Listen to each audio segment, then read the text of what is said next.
Nasi isimemezelo esiphuthumayo South Africa. Siyamdinga umholi onjengo Jacob Zuma eSouth Africa njengamanje. Ake ngiphinde futhi South Africa. Siyamdinga uJacob Zuma ukuthi abe umholi kulelizwe lalelake. Njengamanje sekucacile ukuthi izwe is heading towards the World War III. Umhlaba njengamanje wonke ulungiselela impi enkulu ezayo, i-biggest war ebizwa nge-World War III. Siyawumdinga umholi onjengo Jacob Zuma othanda amasosha kulesi sikhathi esiphila kuso. Njengamanje mawubheka iAmerica ihlongoza impi emhlabeni. Mawubheka into eyenzeka eChina njengamanje kunempi enkulu ezokwenzeka between iAmerica neChina. And once iAmerica ya-attacka iChina noma iChina ya-attacka iAmerica, wonke amazwe ahamba neAmerica angaphansi kweNATO, they will support iAmerica by fighting iChina.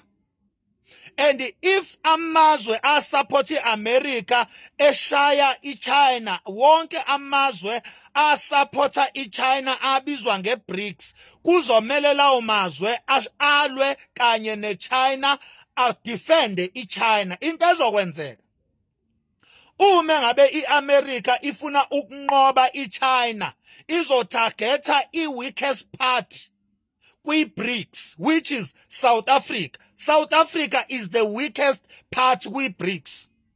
Njengamanje iSouth Africa ikwi-risk yokuthi uma ngabe amazwe eNATO efuna uku-attacka i-BRICS, efuna ukuyikhombisa ukuthi i-BRICS ayilutho kuwo. Uma ngabe amazwe eNATO through America efuna ukudestroya i-BRICS ngoba i-threat i-BRICS kwi-US dollar. Into abazoyenza, they will first target izwe ekuyilona eli-weakest so that kuzosaba lamazwe a-strong. So into ezokwenzeka, iSouth Africa will be a number one kwi-target ezo-attackwa. Siyamdinga South Africa uJacob Zuma ukuthi asilungisele i-country. Siyadinga ukuthi ezokuphepha zase South Africa zirevivwe, zistrengthenwe, zibe strong than lento eziyiyo manje. Sibonile kwenzekeni kwi-South African military ngesikhathi ithi yodala ipeace lapha ya eDRC. Sibonile ukuthi we became the weakest.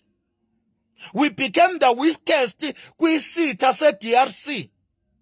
How much more ke sesibhekene namazwe anjengo USA ikhondla khondla?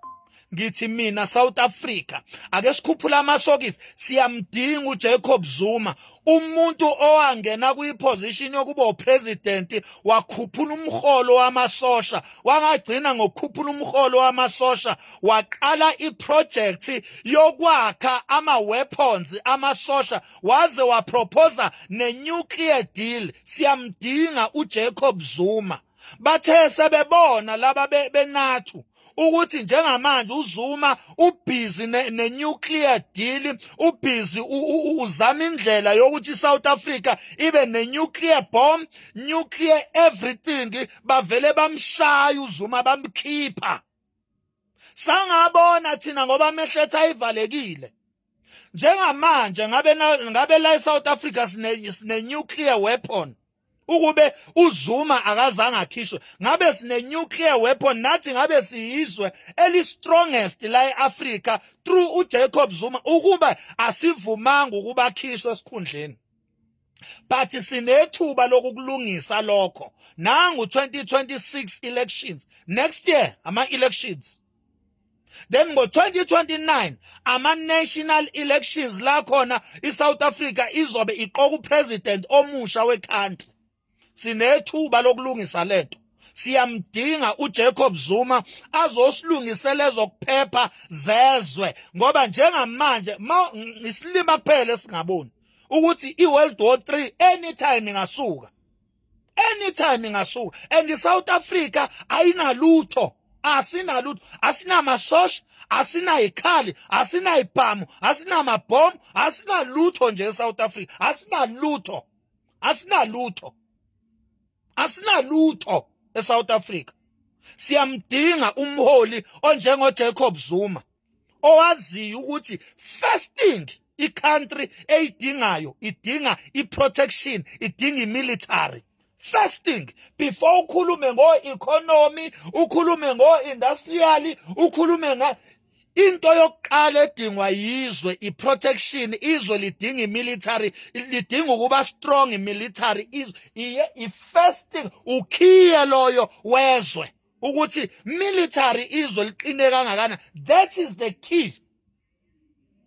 Then through that, izwe selingakwazi-ke ukufayithela i-economy yalo, ngoba line-army strong to protect that economy. Selingakwazi manje izwe ukulungisa ezomnotho, lilungise i-industrial, ama-mineral, njengoba sinama-minerals la eSouth Africa. Siyayidinga i-leader e-recognizer i-military need yezwe. Siyamdinga umholi onjengoZuma. Ilesi simemezelo South Africa. Siyamdinga umholi njengamanje onjengoJacob Zuma. Umhlaba ukwi-risk. Umhlaba ukuphi? Qedela lapho. Ukwi-risk. Siyamdinga umholi ozoqinisa ezokuphepha ze country. Angibonga ithuba.